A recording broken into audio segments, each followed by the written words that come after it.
I was sitting in math class one day with one of my good homies, and we were just talking about college, man. And I thought I was talking about college, and my boy was like, "Man, I'm going to the Marines." I looked at this nigga. I was like, "The Marines?" He was like, "Yeah." I was like, "Say less. I'm going to the Marines too. Like, you ain't gonna be the only few, the proud. Like, I could do that shit." When 9/11 happened at boot camp, so whenever this particular situation happened with 9/11, I'm gonna be honest with you, man. I didn't feel any like, yeah, I'm gonna make them pay like me. You know what I'm saying? Type shit. No, man. It was more so for me like, damn, like I'm a part of one of the best fucking fighting forces there is. You know what I'm saying? So if we're gonna do something, I want to be a part of it though. Okay. Type shit. You know what I'm saying? It wasn't no, nah, I'm gonna make them pay now. It was like looking at my mans and them like, it's up right now. Like we finna go make whatever has to happen. I'm with them.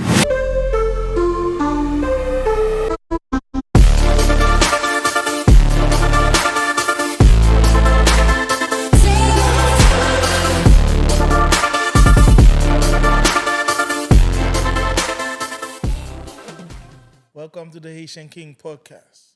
Today, we got a military, a Marines retiring. This man is one of the best. He's a businessman. He got a photo shoot. He got everything going on for him. And he got the son that's going to the NBA. You heard it from here, from the Haitian King Podcast. Without further ado, Marlo. And he's a DJ. How you doing, Marlo? Man, I'm good, man. I'm good. Why don't you do, man? I'm good, man. I do a lot, man. What I don't do is probably rest enough. I probably don't sleep we all enough. Don't. So let's start with this question, man. So tell us about the background. Tell us about you a little Like bit. with the military background, let's start with that first. Like the military background, like how that started, the whole 9 yards. Go as long as you can. Yeah, no doubt.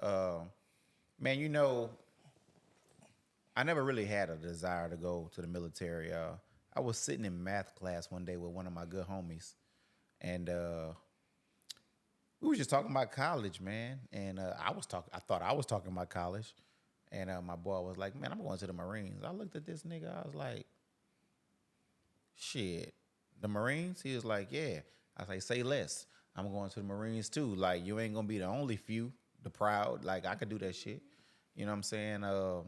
So my boy said he was going to the Marines. He was recruited, actually, my partner. And I was like, say less. No recruitment, no nothing. And I joined the Marines in, 2001, right out of high school, because he said he was going. And it's crazy because That was before 9/11? Oh, yeah. Okay. Oh, yeah. This was, Oh, yeah, absolutely. This was, when I made that decision, man, this was probably May or some shit, 2001. Yeah. But like after 9/11, you were like, oh shit, I didn't sign up for this shit. Man, look. Hey, man, 9/11 happened when I was at boot camp for real. And I thought we was in good shape, man. Bill Clinton was in office. You know what I'm saying? I talked to my mama, worked her off the edge, because she didn't want me to go and shit. So I talked to her, worked her off the edge, and Bill Clinton was in office. You know what I'm saying? He was doing what he was doing based off of, you know what I'm saying? Yeah. He was fucking doing his shit. But yeah, 9/11 happened when I was at boot camp. So that was a game changer. But did you feel, before you go to background, but did you feel like, in the sense like, man, you feel mad? You feel like, man, you know what? I'm going to go out there and then, make them pay for it in a sense.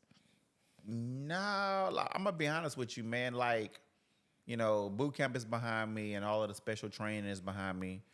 At this point, I'm sorry. When 9/11 happened at boot camp. So whenever this particular situation happened with 9/11, I'm going to be honest with you, man. I didn't feel any like, yeah, I'm going to make them pay like me. You know what I'm saying? Type shit. No, man. It was more so for me like, damn. Like, I'm a part of one of the best fucking fighting forces there is. You know what I'm saying? So if we're gonna do something, I want to be a part of it though. Okay. Type shit. You know what I'm saying? It wasn't nah, I'm gonna make them pay now. It was like looking at my mans and them like, it's up right now. Like we finna go whatever has to happen, I'm with that. Okay. You know what I'm saying? That was kind of my thought process because they shut boot camp down. They shut us down, man. I remember like yesterday. We was training to shoot. I remember every Marine is a sniper or a sharpshooter or a marksman. It just depends on where you qualify. But when I say qualify, I'm talking about we shooting bare face. Ain't no scope. We shooting bare face. 200. I think 400. 500. Nice. Maybe 700. Yeah. Man, that's crazy. Yeah, you shooting bare face. When I tell you put an apple on your head, I got you. Oh, You know nice. what I'm saying? Oh, Type fuck, shit. no, I wouldn't do that. Okay. Yeah, type shit. You know what I'm saying? So Now, how good you was at the time? Like you felt like you was pretty good? man, nah, at boot camp, yeah, I was good, man. At boot camp, I shot marksman, and then later on, as I progressed in the Marines, man, I started shooting sharpshooter. Sharpshooter is a step above marksman. But man, I'm gonna tell you, like, from standing, kneeling, prone, that's on your stomach, like you shooting bare face. You don't get all of the extra cool shit until you start, you know what I'm saying, until you get out of boot camp. You start buying it for yourself or start building your rifle, making it bigger and more cooler. But So yeah, because sorry to stop you, but I didn't know that. So that in the boot camp, they don't provide you those. Like, let's say you got your weapon, that's your normal weapon. Yeah. So you can do whatever you want with that weapon with your own money. at boot camp, no. No, I'm talking about when you leave, like when you leave after. boot camp. Yeah, after. When you got this is like Yeah. your main weapon, like Yeah. the M4. Yeah. So you dress it like you want. Correct. You dress it. You can kind of dress it up. You know what I'm saying within the military understanding. Okay. You can dress it up from a scope to a collapsible stock. You can kind of do different things with it after you've earned the title. Okay. But until you earn the title, shit, you learning how to get it out the mud like everybody else. You know what I'm saying? And that's bare face and right out of the gate. It's no. Let me put a ACOG or Yeah, infrared or some something on ACOG, this yeah. bitch. Nah, you're not doing that. Not at boot camp. You know what I'm saying? But after that, you get to your duty station. You start training with different guys. Yeah, then you start dressing it up and making it as cool as you want. But that's they don't provide you that. No. You do that. Yeah. That's So you. some guys can have a better weapon than somebody else. Oh, absolutely. And, Okay. and when you say better, yes. Certain guys will have a scope. Certain guys will have infrared or red dot or whatever the case may be, or a collapsible stock or shit like that. But different slings. Yeah. You know. Oh, in my head, I'm thinking like the military was providing all that. It just depends, man. Because if you're not necessarily special ops, then you're not training like that. Okay. You know what I'm saying? They training like that, so they're providing you what's needed. I wasn't special ops. You know what I'm saying? I was a part of infantry. Communications was my thing. And then once I got attached to an infantry unit, then when you're in Rome, you do what the Romans do. You know what I'm saying? Yeah. So, yeah, now I hear you, you hear me. So now it's time to kick ass. We got the communication set up already. So it wasn't like you was a part of a unit that used special tactics and weapons. Kind of like the SWAT. I think that shit stand for Special Weapons and Tactics. Okay. So they're using special shit. Yeah. But the motherfucker that's giving tickets for speeding, he ain't got that. Oh yeah, I got You understand what I'm saying? Yeah, I got you. Yeah, type shit. So, you know, I mean, that's what I love about this show because truly you educated us, and I didn't know that. So Yeah, that's yeah. a good thing. That's what I Yeah. like about we can ask questions. I'm pretty sure I'm immigrant in my ignorance, so Yeah. I didn't know that. But that's good. That's what I wanted to point at because that's what I love about this show because I can ask questions like this, have somebody like you on the seat and telling us about it. I didn't. To me, I'm thinking like they have a place you can just get your weapon. You just you go pick shit up and then you just put in your weapons and buy it. Give me that helmet and shit. You know what I'm saying? Give me that. Give me them night vision goggles and shit. Yeah. No, man. They definitely give you mission specific shit. Now, don't get it wrong. Some shit is standard issue. Okay. You know, from the K-bar. Some people look at them as a machete. That's a knife. Long ass fucking knife. From the K-bar to the NVGs, which is night vision goggles, to the helmet. your basic shit, you're gonna get that. But ultimately, you're gonna learn how to survive with your basic shit at boot camp. It's something that's in case you're in a situation and you just live with that basic. Sure. Okay, that makes Let's sense. get to the interesting stuff. Like you said, like you were in boot camp after 9/11, and everybody that's currently listening to this podcast know what happened after 9/11. And I'm sure you got deployed. Where did they send you? Man, so what's crazy was that call came through, and I was in the middle of boot camp. You know what I'm saying? Drill instructors walked in, man. They was crying, bro. I've never seen this shit before because they used to fuck us up all the time. Man, they walked in that bitch crying and sad, and the words that came out of their mouth was, "You fuckers are going to war." Shit was crazy to a bunch of kids, 18, 19. And man, I remember like it was yesterday. The training was different. The way they treated it was different. They was building a certain type of motherfucking warrior. And after getting out of that and going to my my tech school or my MOS and going to school of infantry, you get attached to a unit. That shit already happened 9/11. So we're talking about months later after training and going to your special school. You get to a unit and the unit tells you, "Oh, we training to go to Iraq." You're like, "Fuck." We talking about 2004. You know what I'm saying? Yep, you training to go to Iraq. So, all right. So now, everything that you knew as far as whether you was a college student, if you was on reserve, or wherever you was at the time, all of that shit came to an end. So yeah, I got attached to a unit that was gearing up to go to Fallujah, Iraq. Fallujah is the shit where the shit happens. That's what they say, man. Yeah, Fallujah is the shit place out. Yeah, man. So you gearing up. I was actually I initially started off on the reserve side. So I'm at McNeese State University, man.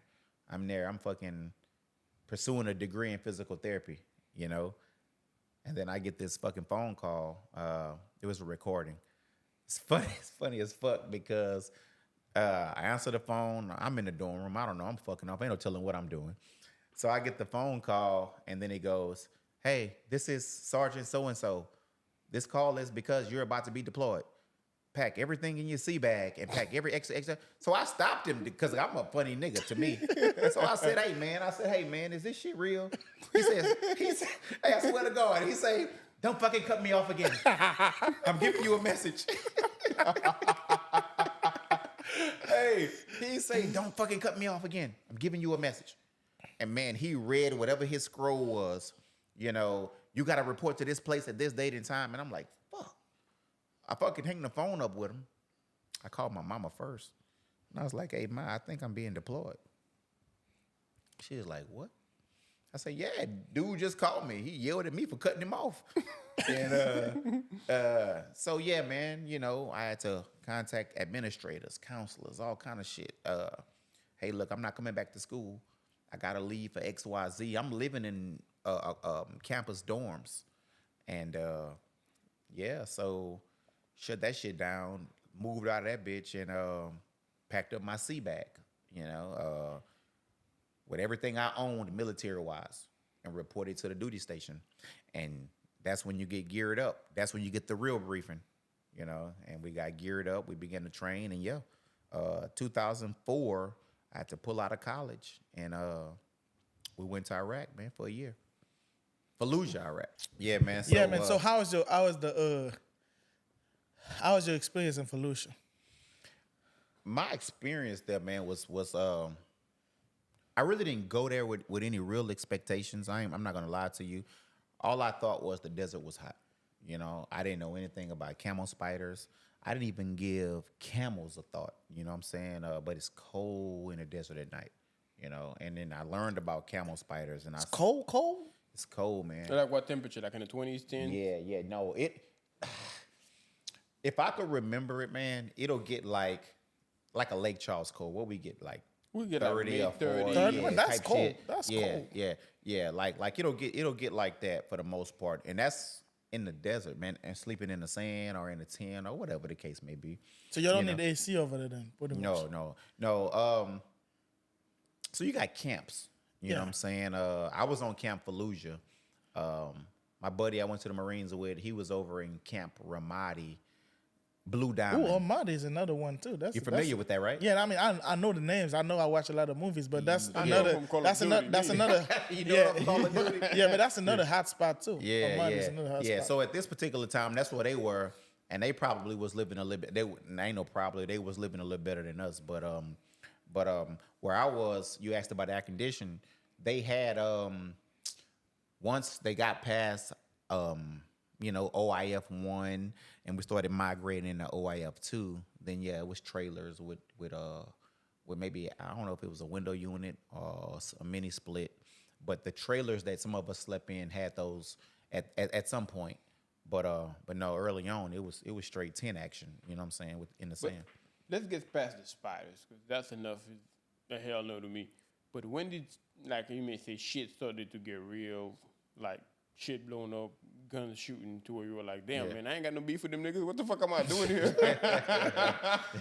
But I know every, like you can have all the trainings, but because in that moment that, oh shit, you got all the training because you like, usually, I'm gonna let you think. Yeah, no, I'm just saying, in my head is, what's your first oh shit moment? Like, damn, shit just got real. If you can. Man, I'm gonna tell you, man, when we first got to Kuwait, it seemed like Kuwait was a cool little space. I think I seen a Taco Bell over there, bitch. I seen a Burger King. And I was like, shit, if that's what we finna do, like, we lit. Like I was all right with that, Then we jumped in this big ass, like I say, 3-ton, 4-ton, whatever ton you want to call it. We jumped in back of there, man, and they took us to a different place. And we traveled all night. And then we ended up getting to Camp Fallujah. And seeing all these tents, all this dirt, all these sandbags, all these barricades, I was like, man, this don't look like Kuwait. Kuwait was all right, you know what I'm saying? So I'm thinking we finna chill. You think it was on vacation, huh? Well, Kuwait was nice. Okay. You know what I'm saying? How they had that area set up. But so we finally get to after all this traveling, man, we got to Camp Fallujah. And then I was thinking that, okay, well, maybe we finna get a nap and find out what we got to do tomorrow. We finna see what our little job is. Nah, I think we got attached to a person or a colonel or whoever he was. And at that moment, I realized, ain't much sleeping going on here. Now I see what I understand it. It ain't much sleeping going on. So before we could even get settled in, man, we jumped on a mission. So you asked about my old shit moment. That's when I realized it was real. A guy we never met. I never met him. Maybe my platoon leader or my section leader or whoever met him. I didn't know him. He jumps into one of the trucks and we got a fucking mission. We're going to look at a roadside bomb. And I'm like, man, we ain't even slept yet, huh? I want to eat. What a chow hall at? You know what I'm saying? Type shit. And we had a mission to go on, if I'm recalling it correctly. And so my first oh shit moment was, okay, so this is our first mission in Iraq. We doing what we do. We driving. We got the big machine guns on the top. We got the tow missiles. We got people at the top, and we're in a convoy, and we just riding. Coming to find out, our first couple of missions was considered as a EOD, explosive ordnance disposal, and so whoever this guy with the brass on, his job was to work the robot to blow the shit up if it was a bomb. We didn't get much rest, man. So when we got to Camp Fallujah, and we got our first assignment, my first oh shit moment came from we're going on a mission at like 3-4 in the morning. Motherfuckers, I thought we'd be taking a nap or getting some rest. We're going on our first mission. Somebody called about it. Roadside tires, a pile, whatever the case may be. And dude jumped in. He gave the briefing. And, man, we took off. And he did his little robot situation. And at this point, we are doing a 360-degree circle around this particular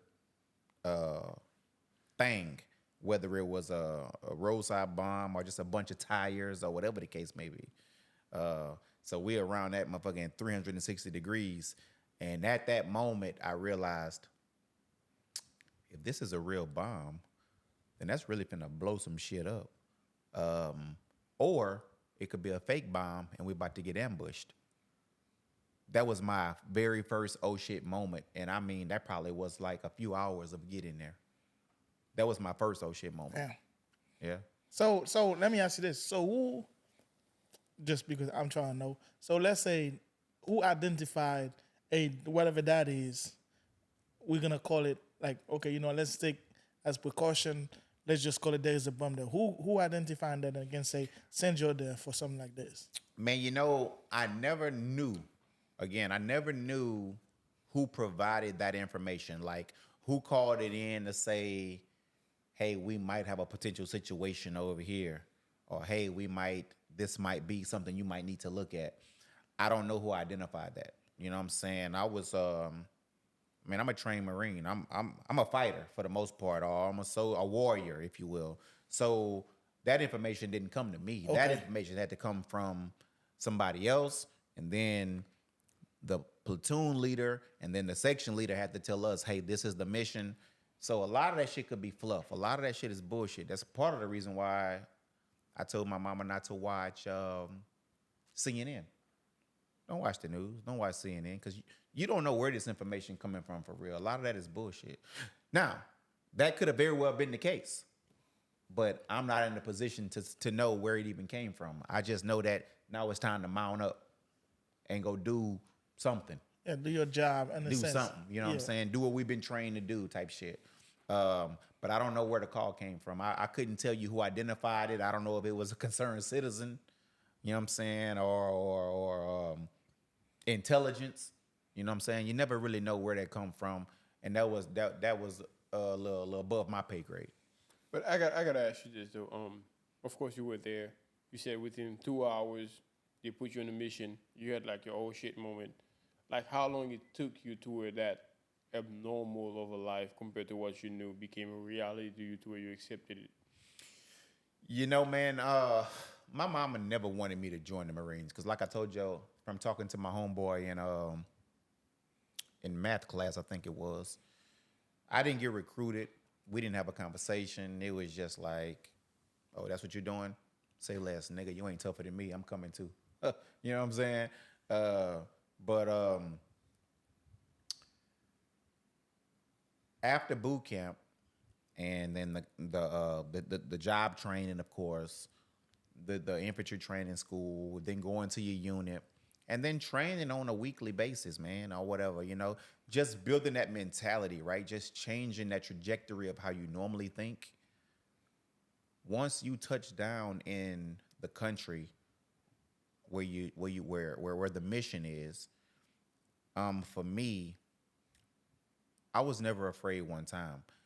So it didn't really take me long to click into one or two things that was going to happen. You're either going to kill or be killed. You know what I'm saying? Now, Bill Clinton was my president when I went in. You understand what I'm saying? So I'm thinking shit cool. He getting head. You know how he was doing. So I'm thinking shit was cool. I didn't know that we was going into all of that. But once the 9/11 hit, the whole vibe changed. So once we touched down in Kuwait, like I told you, I thought Kuwait was cool, and then getting to Fallujah, and I told you that was my first oh shit moment.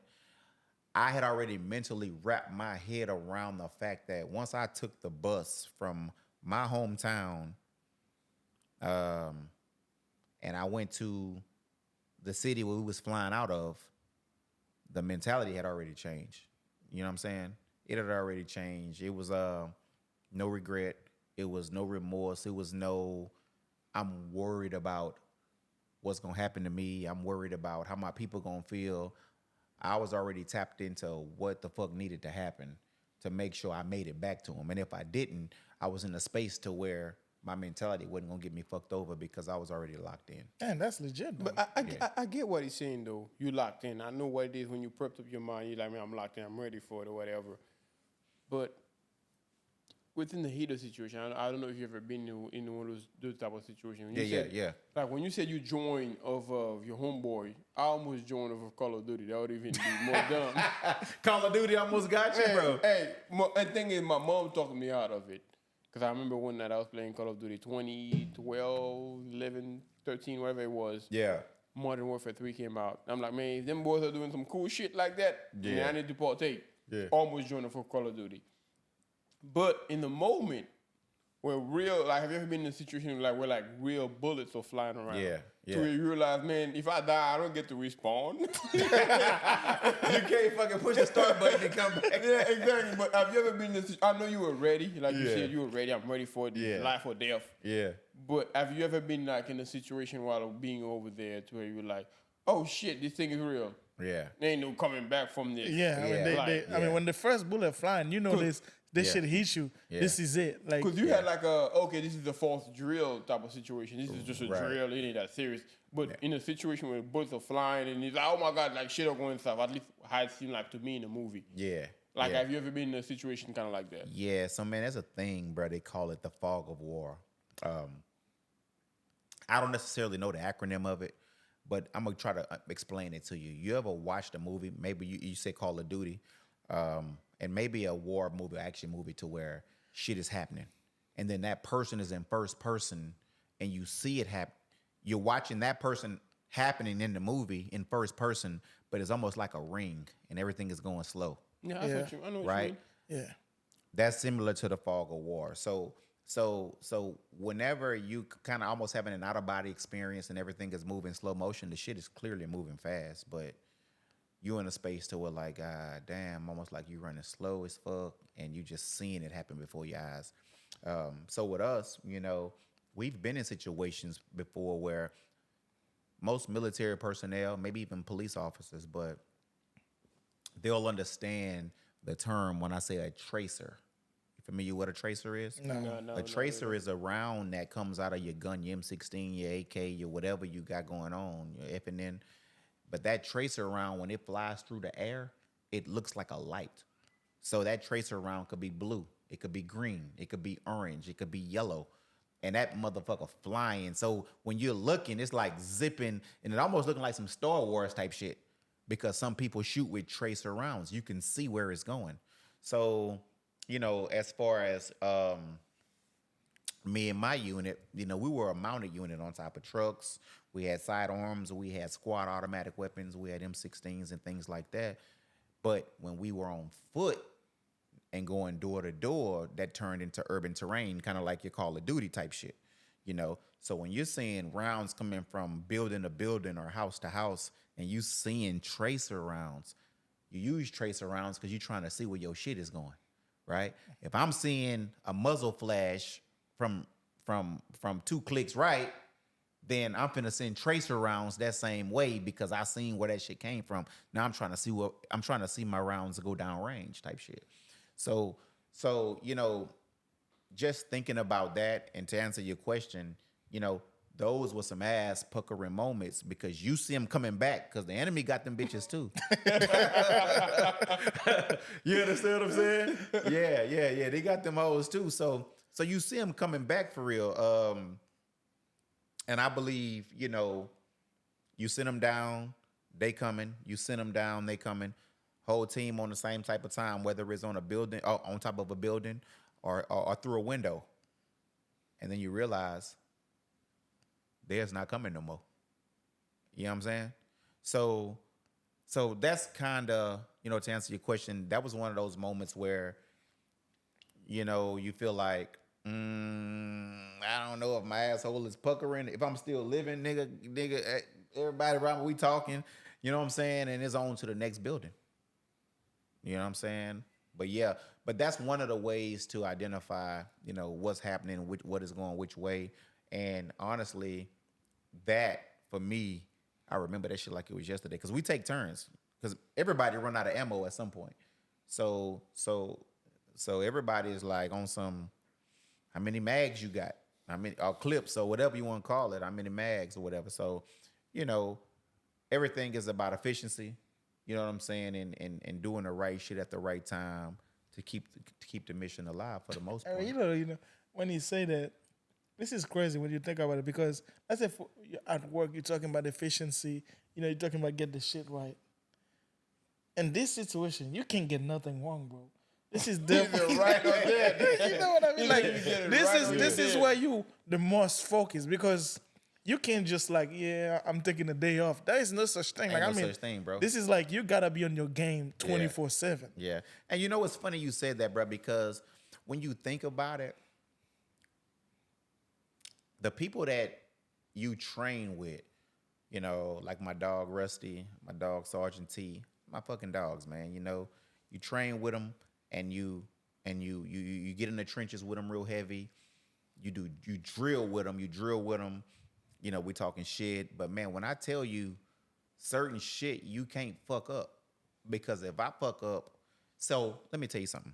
That's why boot camp is so effective, right? Boot camp is extremely effective because if Sergeant Shithead fucks up, everybody dies. So what do they do at boot camp? The drill instructor buries everybody. He kills everybody. He disrespects everybody.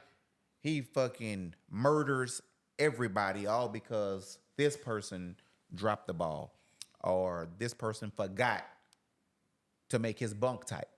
Or this person stole some fucking peanut butter out the chow hall. Or this person forgot to put his slippers in his lockbox. So the drill instructor kills everybody collectively because they know, based off of what you just said, everybody has to do everything right.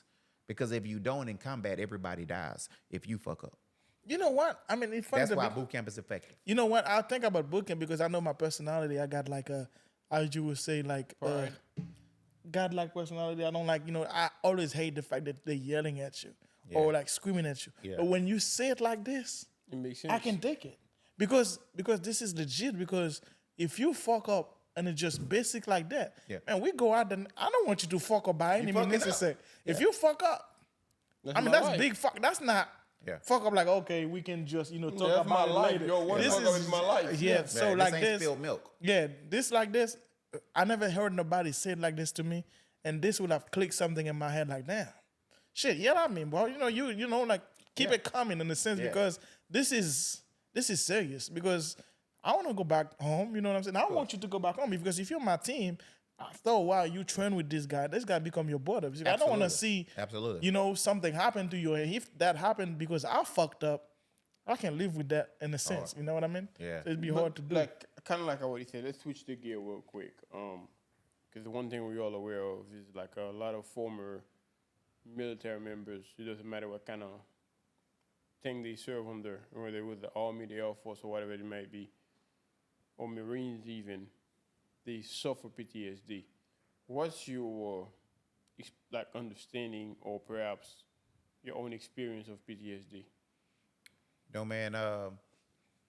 PTSD is one of those things. I'm gonna just speak in general, and then I'll tell you about me.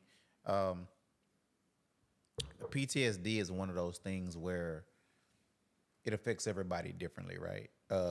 It doesn't matter if you've been if you're a combat vet or if you gained a sea service deployment or anything military related. Some motherfuckers scared to swim. Like it doesn't really necessarily say, oh, because you was traumatized this way, you don't necessarily have PTSD. As far as my experience with it, it affects people differently. Like as far as me, mine comes out in cold sweats. You know what I'm saying? I don't typically get too worried about a crowd. I know how to watch a crowd, right? So my back is typically to the door. I know where the exits are. Anybody who hang with me, you know what I'm saying, come eat with me at restaurants or come and drink with me at a spot or smoke with me at a cigar club, they understand that. You know, my wife understands that I'm probably finna have episodes in my sleep, you know, from flashes of a muzzle, which is the tip of a gun, to cold sweats, you know, just my silhouette on my side of the bed type shit. But it doesn't matter how big your trauma was or how small your trauma was. It's more it's depicted on how it affected you. Yes. You feel what I'm saying? Yeah, I agree with that. And I got plenty of stories, you know what I'm saying, about the military in general, or Fallujah, Iraq, you know. However, when it comes down to it, I'm able to handle it and manage it and recognize it. You know what I'm saying? But it still remains a constant, you know what I'm saying, in my life, ongoing. You know, the cold sweats is the fucking worst, especially when you know, I'm a plant worker, so when I got to be to work at 4:30 and a cold sweat wake my ass up at 2:30, and I'm I gotta wake up, take a shower. The shower finna wake me up, type shit. And now I gotta try to go back to sleep to be back up for 3:30 to get to work for 4:30. So it's one of them situations like it definitely plays a role, but it affects everybody different, from the biggest trauma to the littlest trauma. It just depends on how they perceived it, how they accepted it, man. But for me, you know, from the things I seen, the things I endured, the time I spent, you know, I can't say everything that I done comes back in my mind or it's a nightmare. But what I can say is I got cold sweats. What I can say is I know what a muzzle flash look like. So if I feel like I'm being shot in the face while I'm asleep, I see the fucking flash, right? Yeah. So now I'm waking up, or if I'm being attacked, I'm in that bitch fighting. So I wake up sweating because I'm whipping somebody's ass in the bed. You know what I'm saying? The shit sound funny, but you didn't push your wife, man. I didn't, bro. I wish she was here right now, man. I didn't punch my wife in the kidney. You know what I'm saying? Hell yeah. She like, this nigga got hands. Yeah, like I'm like that. But yeah, man. Like man, I didn't punch my wife in the kidney, man. And you know, it ain't even embarrassing, Yeah, bro. David put you to sleep in the cage. I'm just man. I'm telling you, bro. Like that's PTSD for you. It affects everybody different. You know, from punching her in the kidney. I mean, this is some serious shit, though. Yeah. But let me ask you this though. Speaking of PTSD, somehow, some way, you have to learn a way to deal with it and get back within normal civilian life. Like, what was it about yourself that you understood that helped you make it easier? And also why and how, like, if you had to give advice to somebody that's dealing with it themselves, like how to deal with it and cope with it and get back to civilian life themselves, if that makes any sense. Yeah. You know, the best way to cope with it, man, is find out what your triggers are. I think because it affects everybody differently, I don't want to be the SME, the subject matter expert, to say, hey man, this is what you need to do. But a part of me, since I've been dealing with it, you know what I'm saying, for years, I would say there are things that you can do and stay away from. We're talking triggers. So to answer your question, I know for me, well, I can't not go to sleep. So I know a cold sweat is going to come at some point. I know that I'm going to have a nightmare at some point. Liable to hit the old lady in the kidney again or some shit, you know what I'm saying? But if you can try to eliminate or recognize your triggers, right? Perfect example. I used to play is it Call of Duty? Call of Duty, yeah. I used to play Call of Duty, and man, I thought I was the shit. Man, I would sit on the edge of before I had my boys. Jess would be asleep, and I would sit on the coffee table in front of a fucking 60-inch screen, and I'm killing shit, man. I'm killing shit. I'm playing in first person, and then this fucking dude come around the corner on some, and he stabbed me in the face, scared the fucking shit out of me, coming from around the corner. Dropped the remote, everything. I think this was on Xbox back then. Dropped the remote and everything, and I was like, damn, I'm playing in a pitch black house. That triggered me because I didn't really understand how real that shit really was when we talking door-to-door combat, when we're talking first person, right? Because I'm first person in real life, right? So we talking door-to-door combat in first person. That was a trigger for me. So I eliminated that. I realized right there that, and this was back in, man, this probably was back in 2008. Call of Duty back in 09 or some shit, right? And I was like, oh yeah, I can't do that because that brings me too close to the reality. Again, that's a trigger, right? So now what I gotta go do? Take a shower, get in the bed with my wife, and hope that after saying my prayers that I ain't gotta relive this shit. Man, that's crazy though. Yeah, man. So to answer your question, man, you know, the best thing to do to cope with it is stay away from the triggers, but you gotta know your triggers. You know what I'm saying? I'm a sane cat. I'm normal. You know what I'm saying? Outside of this podcast, most people wouldn't even know it.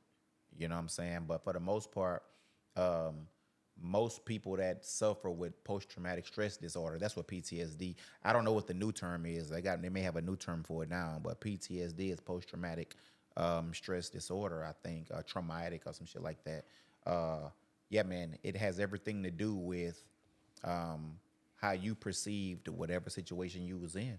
Yeah, I mean, I suffered with it. Like I can, firsthand after the earthquake. So I would say it's solid. So I've been here 14 years. So I say a solid 8 years. Now I don't go to the same things I went to, like, when it just first happened. Yeah. But it was kind of like, mess me up. If somebody shake the bed, I get up screaming. If somebody run everywhere I go, the parking lot shaking, everything is shaking to me. Like, you know what I'm saying? So then you running this through your mind, because to me, because it happened, because I always say it in this way, because it's how you dealt with it at the time. Sure. So whatever the trauma is, when the earthquake happened, I had to make decision quick.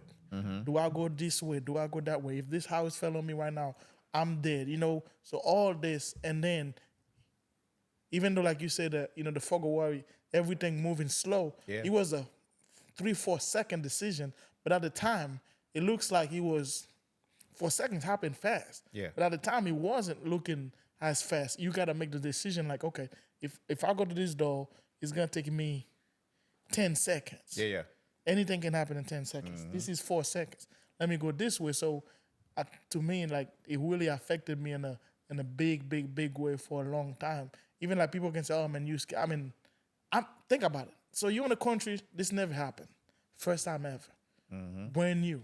Mm-hmm. It's not like something I can prepare for. Like right now, if you go live in California, at some point you heard about earthquake. Yeah, I heard about it. And the other day I was watching the new NBA today. They had an earthquake, and she handled like it was nothing. I was like, man, no problem. I'm talking about the thing shake, and she was like, oh, but we just had an earthquake. Everything is normal. The thing about earthquake is we kind of talked about that off camera.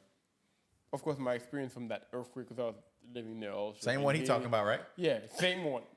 His are different. I feel like mentally I can handle another one. Yeah. But I don't think he's there. But maybe because my experience was different. Yeah, I don't want another one. I'm good. Because as long as I don't die, I can handle it. No, because because if you listen to our stories together, it's two different things. Because him, when it happened, if I was in this situation, I would have no problem too. Yeah. If you was outside, and then the earthquake happened, I'm safe. Right, because you was in a building. Yeah, every building fall right now. I don't know if the ground gonna I'm just saying, only thing you have to worry about is he have to worry about if the ground started open. Yeah. That never happened. You didn't see it. You never heard of it. If it would have opened, you would have just jumped over it, huh? Oh, yeah. Then you would have started making some decision. Then you might have to racing. You would have all this trauma attached to it. Yeah. You're just watching this thing like, oh, the herb just shake it. You know what I'm saying? That's what I'm saying. All you have to say, oh, the herb just shake. But think about you in the house. Yeah. People running, kids falling up the stairs. Shit's about to collapse. Shit's about to collapse. Everybody's screaming. Everybody's yelling. So think about it. So now it's chaos. Like touching on earthquakes though. Like I said, of course I didn't have this experience. My shit was different. I was so calm about this shit. Like it's an earthquake. I just chilled, let it do its thing, and then kept on going about my business. Interestingly enough, and he can relate to it also, for the next few days, the ground felt like it was swinging under your feet. It was swaying? Swinging. He said it wasn't. I can't quite explain it. Like, people that lived out there, of course the ground cannot sway like a freaking... It was like you shit like a baby. Like you literally. felt like as you was walking, everybody that was living over there can relate to that also. especially for the Haitian people watching this. 2-3 days, for the next 2-3 days after the earthquake was over with, the country was in shambles, whatever the case might be. As you walking, living, breathing, doing your own thing, drinking water, taking a shower, whatever the case might be, you felt like the earth was swaying like this under your feet. A few times, yeah, you feel it. I think 4 days later, I think he got another one happen too. Like a swing. Like yeah, it's like literally like this, swaying under your feet, and like this. I cannot quite explain it to you. Yeah. Of course, the earth cannot swing. We all know that. Yeah. The ground I'm trying to cannot figure do this that. shit out. Yeah, The ground cannot do that. But at first, when you felt it, you're like, okay, I'm tripping. Am I crazy? And you talk to somebody, like, I feel it too. But if you put a cup of water on the ground, of course, the water going to stay still. Right. But you cannot shake that feeling of the earth is swaying under my feet. Wow. You have no idea how uncomfortable that is. that right there, you know what I'm saying, outside of being military or that right there can definitely cause a post-traumatic stress disorder. But at the same time, I know, of course, a lot of time you tend to downgrade my situation from his. I don't know if I can handle it better. yeah, because the reason I say that because you always say, man, it's because you call me the P word. You say because you're not tough enough. But think about it. So like for instance, like you inside the house, Yeah. guys were shooting outside, and then I'm in here. Okay, I'm safe. You was out there, Yeah. and you see the guy with the gun. You had to duck behind the car.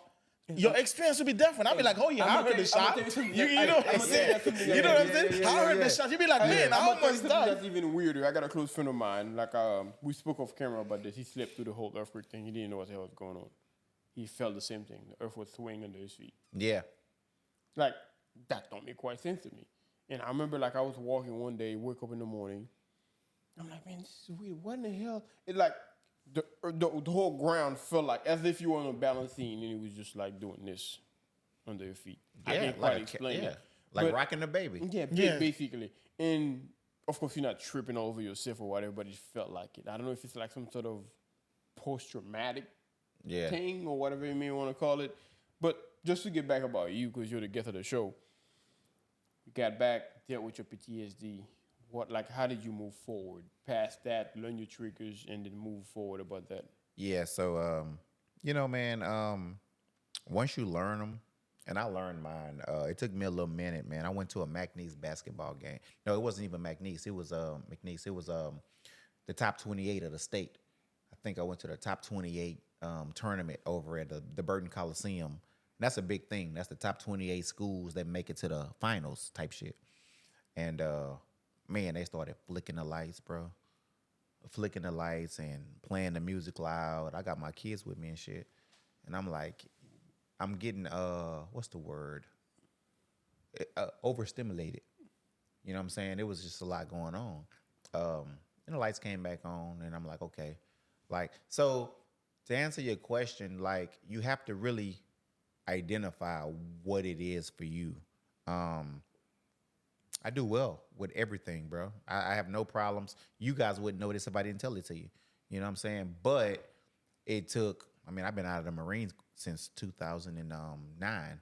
So, we're in 2024 now. So it takes time for you to identify and to get back to a civilian lifestyle, from walking a military manner for so long. It gets back, you have to get back to a civilian lifestyle and understand what your triggers are, So, roundabouts. We got roundabouts right now.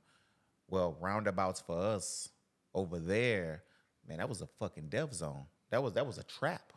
You know what I'm saying? Because in a roundabout, man, you don't know that pile of whatever that was easily a fucking IED. You familiar with the term? Yeah. Easily a IED in a roundabout type shit. So now we got roundabouts in our town. Them bitches everywhere too. You know what I'm saying? That wasn't here before I left. What they here now. So, just driving on I-10 and seeing a pile of shit on side the road. My son plays travel basketball, so we everywhere. I'm always driving, So you learn to deal with it based off of your environment. I know I'm not in a third world country. I know I'm not in Iraq. I know I'm not in Afghan. You know, I know I'm not in, you know, Saudi Arabia, Kuwait, whatever. Wherever the shit is, I know I'm not there, but it takes you a minute to realize, you know what I'm saying, you're all right, bro. You know what I'm saying? You're okay. But it doesn't stop it from triggering, but now you learn how to cope with it because now I'm going through roundabouts on a daily. Fuck, I go to Target. My wife like Target, nigga. Yeah. We at Target. We got to go through the roundabout every day. You know what I'm saying? That's one there. She lives down Nelson. She works down I know about two of them in Lake Charles. Yeah, I seen one down Prion. I seen one down Nelson. And they got one right here too. Like McNeese is like right there. Like McNeese guy. Yeah. That's the only two I know. The one that's right there on Prion, and then the one they got right the one by there. the gun place over there too. They just built the new one. That's not McNeese. That's 297. Where the gun place at? But no, that's 397, huh? No, that's McNeese, bro. don't Keep know. going on McNeese before It's you hit McNeese? before you hit 397. There's a roundabout, like around the No, I'm talking about the one they just built. The one where we go shoot. They got one just right there. Yeah, they got a new one right there. What like is three it? Charles. Where y'all No, they shoot got at? more than 3. He shoot that. They got 4. I know. They got one in Nelson Road.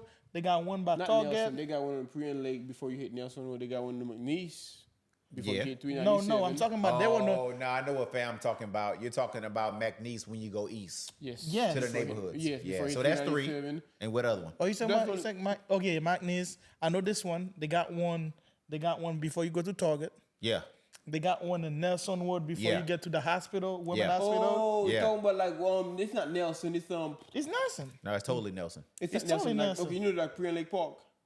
No. Yeah, You're it's not a little, talking about this one. It's a little deeper south. No, Yeah, no. like let's just say you getting off the interstate. Yeah. Oh, they got another one right here too. Now I'm talking about this one. Okay, I'm which talking one about do the I- one before you get to that women hospital. You know what I'm talking about? You're in Nelson before you go to that. The what's Goche it? campus or women Yeah, in cheering? you know before like that CVS. Is it CVS? Oh, I know you're talking about like right there before that supermarket. I forgot the name of it. I know exactly. They got like a supermarket. They got inside. a they got a Mm-hmm. bank right there too. Yeah. I know exactly what Yeah. you're talking about. And then they got one a whole right- bunch of them. and they got so one you mean right- to tell me like every time you go around one of these motherfuckers, you're like, dang, my bomb might blow up in a sense. So for me, early on, because you got to remember, my tour was 04, 05, and then I come back, I go to college and everything like that, and these shit start coming up. I can't remember the year, so don't quote me, but they wasn't here when I left, but I seen them a bunch in country. You know what I'm talking about? So now I went around one today. The wife wanted to go to lunch. I was like, all right, cool. I'm going to meet you over there. They got Luna's over there. They got a whole little shit I know over what there. you're talking about, yeah. So we go to lunch to Luna's. I eat lunch with her, and then I leave. I'm like, shit, man, I need some gas. So now I got to go around this bitch, and then I go to the gas station totally unbothered. You know what I'm saying? Because I'm familiar with them. It's been some years to condition me with them. But also, I ain't seen no fucking big pile of trash on the side of that bitch either. You know what I'm saying? So, you know, it's all about recognizing your triggers, you know what I'm saying? And then understanding where you are too. You know, I'm not saying be less vigilant, but before you spaz out or flash out, it's really about recognizing your triggers for real, you know? And I know what mines are, you know? And mine, most of mine usually exacerbate when it's time to go to sleep. You know, if I'm in a building, you know, hanging out, which I hardly ever do. I'm a DJ, I do photo booth, but my back is usually to the wall because I can see everybody, every exit, right? I know what's going on. So I don't have to get amped up, you know what I'm saying? Because I'm controlling that situation, you know? But for all the fans, for all the Americans and the Haitian King Podcast, say thank you for your service, bro. Oh yeah, for sure. Yeah, Like man, I said, I appreciate anybody that have the balls to go to the military, doesn't matter what branch it is, it's something that is extremely tough because it's kind of like they pull you from your world and put you in a different world, and yet you got to defend a whole country, you got to be patriotic instantly. And a lot of people tend to undermine it because they never done it themselves. With me, Sure. I'm gonna tell you why I appreciate it. I feel like the moment I would be in that situation, the first thought that would cross my mind would be like, man, I ain't got no beef with them niggas. What the fuck am I here? That'd be me. I'd be like, Yeah. man, shit, what the fuck? Them niggas just shooting at me like I did something wrong with them. I don't even know who the hell them niggas are. Yeah. But people that got the balls and the guts to go do that, and my brother also, my brother, which is like somebody I'm extremely close to, did it. And when he got like certain sources that are like can be different from yours, but yet similar within the same sense, I get to realize this shit ain't no joke. Yeah. And then especially when you see people that come back with PTSD and other issues, they done have to, I guess you may say, they picked up from being over there, from doing what they had to do. You got to appreciate it. Because in a sense, like, as you said, you came back, it's been a few years, but you still got to deal with it to an extent. Oh, yeah. But yet, they got people till this day that don't even quite know how to deal with it. Right. So therefore, the people that have done that sacrifice from the bottom of our heart, we really appreciate it. And I hope somebody's watching this, and I hope somebody's watching this and just, take advice from because I think it was very important what you said, like know your triggers, before, it's not easy to deal with, but before, like when you come back from whatever the trauma that happened to you over there, just when you get here, going back to civilian life, just make sure you pick up what your triggers are and stay away from it. And deal with them, find a way to cope with them. But let's get back to more natural stuff, because you're not just a Marine, you're more than that. Right. Yeah, I'm more than a U.S. DJ, Marine. You're a photographer. You got everything going on. Let's start with the DJ part. How do you get into that? Man, what's crazy is to the untrained eye, I had this conversation with my 15-year-old the other day. He's like, "Dad, I want to learn how to DJ." All right, but to the untrained eye, man, I'm a DJ. I play all genres of music, man. I mean, I got the full setup. I done the history, mixing, blending, you name it. So I've been actually doing that since 2015. And it's crazy because I only do it because I like music. I don't do it because I'm a crazy hip hop junkie. I don't do it because somebody said you should do it. I only do it because I really enjoy the music, and I enjoy the history of hip hop too. But with that being said, I jumped into this, man. A lady had come to one of my house parties. I think it was back in 2012, maybe 2013. And I always got good music playing in the garage, man. We got drinks flowing. We got food. And I'm jamming, man. I might have a Sony or a 6 CD change up, fucking Sanyo or some shit. Like, we jamming. And I always got some tunes going. And this lady hit me up days later and was on some, I want you to DJ my grandmother's, at this time, I think she was 60. I want you to DJ my grandmother's 60th birthday party. And I was saying, but I'm not no DJ for real. Like, what you mean? And she's like, no, you play some good music in your man cave and in your garage. Like, I know you'd be great for grandma's 60th. She begged for weeks, man. And she'll probably see this at some point, and she'll give you guys a like. She begged for weeks, man. And I told her, I can't. I'm not a DJ, ma'am. Like, what do you want me to do? And I thought about it. After weeks and weeks and weeks, I told her, I said, all right, I'll do it. This lady ran to my house with a check. She said, what you gonna charge me? I didn't know no fucking better. I didn't know. I said, man, give me $250. $250 sound great. This is back in 2015. I said, give me $250. Man, I swear to God, she didn't even write me no check. I think she gave me cash. That shit was easy for her. She paid me $250. Man, when she drove the fuck off, my wife looked at me at the time and was like, now what you gonna do, dumbass? Because I ain't had no equipment. Bruh, I didn't have no equipment, bruh. I didn't have a speaker the first. You know what I'm saying? I ain't had shit. And I went, man, I bought about $5,500 worth of shit. She gave me $250. Did I say $250? $200, yes. Whatever. Man, she gave me $200 something, and I ain't had a speaker the first, fam. And man, I go over to Lake Charles Music. I'm on fucking Guitar Center. I'm buying an iPad. Man, I'm buying a mixed track shit. And man, I done spent over $6,000 worth of shit. And man, when them boxes started coming in the mail, my wife was like, really, Marlon? Like, what kind of sense this make? I was like, man, look. And I learned. I taught myself. I practiced. YouTube is a motherfucker, first of all. Oh, for sure. Boom. For I got on sure. that bitch. I'm chicka, boom, boom, bam, bam. I'm up all late hours and shit. And I do her mama's 70th party. Bro, when I tell you I blew the building, this building had to been about, I don't know, this room, this space. They had the kitchen, the bathrooms, whatever. This fucking shit had to be about 3,000 square feet, 2,700 square feet, some shit like that. Man, I tore that motherfucker up from swing out R&B to blues to rap to reggae. Killed it.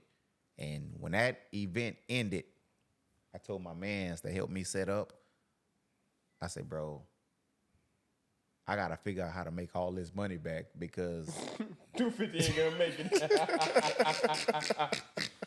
hey, swear to God. And my boy was like, because I always got shades on. I don't have none on tonight, but I DJ with shades on. And my boy was like, man, go with DJ Marlo. Son, say less. That lady paid me $250, and I DJ'd from her from 5 p.m. to like 2 in the morning. Shit, I'm $175 an hour now. Like, I really do this. Oh, nice. Man, that shit don't go crazy. That's crazy. But before we ask really the do question, we got a chance to touch up on your military background. We got your background story in DJing. And also one thing I remember you told us off camera, of course, was like you do a little bit of you're a photographer in a sense. How did you get into that? Yeah, man. So, you know what I'm saying? So, like, with the whole DJ aspect of it, bro, you know, I had to. And first of all, I'm an industry worker, too. So, I actually work, for real. Shift work. But in the process of wanting to be an entrepreneur, not even just wanting to be an entrepreneur, but just understanding and loving the music, the whole DJ thing took off, like I told you guys earlier. And so now, as an entrepreneur, it's like a shark that smells blood. You know, you're like, you fucking see that blood, you smell that blood, you like, now you finna attack. So what's the next thing I could do to capitalize on this entrepreneurship?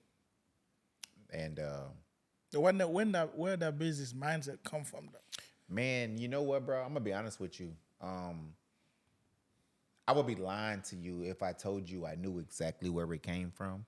I'm not gonna sit here and fluff you and tell you, oh, I've been a fucking entrepreneur my whole life, or I just knew that I wanted to be a mogul.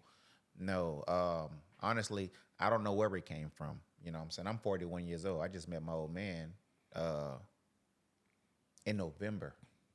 I just met him in November. Your whole life? Man. Yes. You understand what I'm saying? How was that? Man, that shit was different. That If you shit. feel comfortable talking about it, how was that meeting Yeah, somebody that put you into this world, but that's the first time? Yeah, man. No, honestly, I'm gonna keep it a whole buck with you. That shit was different for me.